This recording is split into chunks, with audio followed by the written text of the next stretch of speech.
Hohenheim nasceu no dia 27 de fevereiro de 1859 e faleceu no ano de 1936. Ela foi assistente social, escritora e líder do movimento feminista. Ficou conhecida pelo seu caso clínico estudado pelo Dr. Breuer, a qual ficou conhecida pelo pseudônimo de Anna O. O Dr. Breuer tinha uma estreita relação com Freud e passaram a discutir juntos os casos de seus pacientes. Um desses casos foi o de Anna O, inicialmente diagnosticada como portadora de uma hereditariedade neuropática moderadamente grave. Ela não apresentou nenhum sinal de neurose durante seu crescimento. Ana era muito inteligente, saudável, gentil e atraente. Levava uma vida monótona e seus pais eram extremamente conservadores. Possuía um grande senso crítico. Uma de suas grandes características era ser solidária. Ana gostava de ajudar as pessoas e seu humor era variável. Ou estava muito alegre ou muito triste. Nunca demonstrou desejos sexuais ou características que indicassem que ela tinha se apaixonado, o que levou o Dr. Breuer a pensar que a noção de sexualidade não tinha se desenvolvido. Sua vida monótona e a ausência de ocupação intelectual, o hábito de seus devaneios, conhecido como teatro particular, e suas reflexões, foram características psíquicas que atuaram como predisposições para sua doença histérica.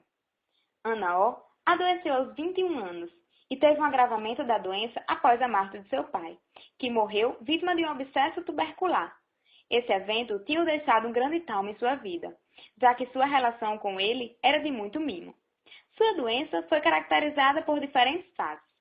A incubação latente, a qual se teve acesso, a doença manifesta, onde começa a perceber os sintomas, um período de sonambulismo persistente e a cessação dos sintomas patológicos por um período de tempo.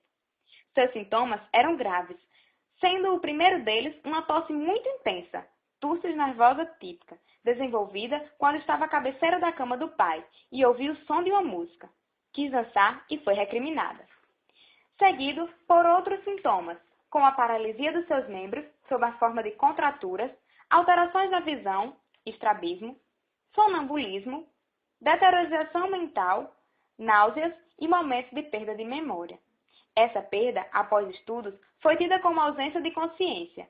Nesses momentos, ela ficava agressiva, caracterizando um estado de consciência, contrapondo-se a outro estado, em que ela parecia relativamente normal.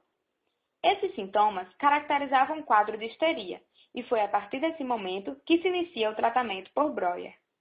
Durante as tardes, era de costume um longo período de sonolência, seguido por um despertar de intensa excitação. Essa rotina se assemelhava à das enfermeiras, caracterizando o período em que cuidou de seu pai. A doença foi evoluindo, e Ana foi perdendo a capacidade de falar, e passou a construir frases com idiomas diferentes.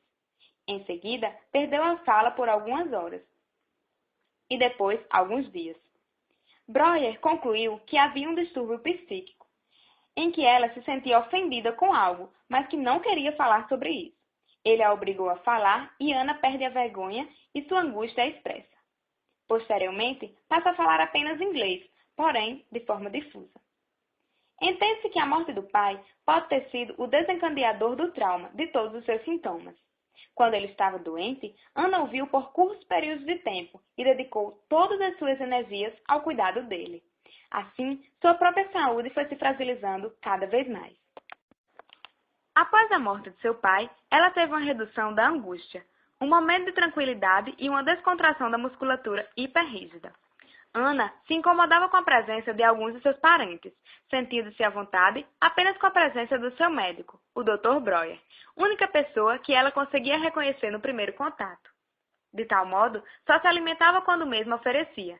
Ficou angustiada, sem alimentação e com frequentes alucinações, quando Breuer teve que se afastar de Viena por alguns dias, pois sua esposa estava com ciúmes da relação existente entre eles, reforçando assim a afeição que sentia por seu médico.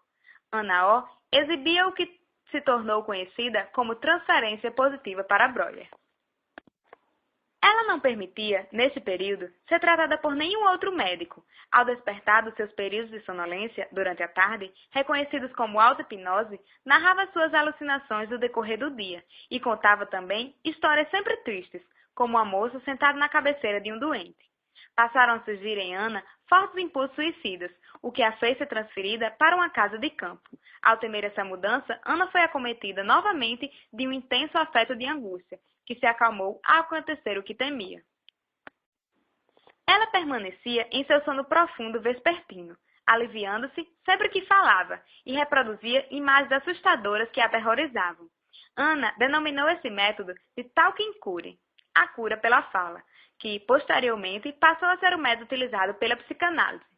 E a chamava também, em tom de brincadeira, de limpeza de chaminé, fazendo com que Breuer diminuísse a dosagem dos narcóticos que a tranquilizava.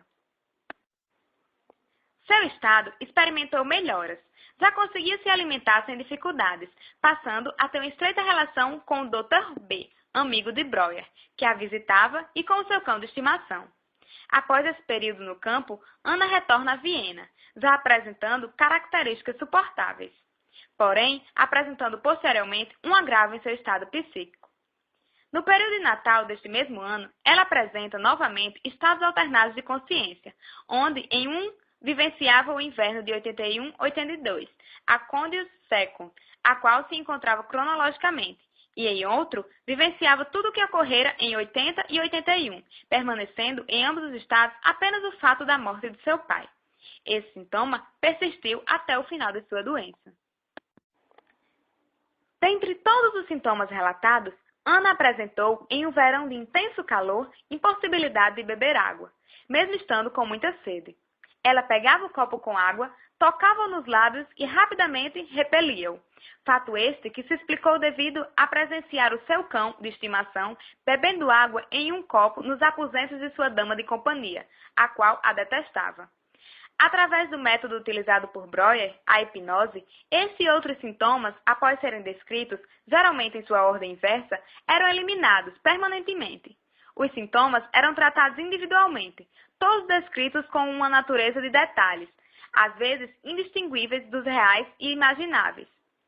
Quando Ana estava eliminando o sintoma através da fala, ele aparecia com maior intensidade. Na hipnose, as recordações muitas vezes exigiam grandes esforços do paciente.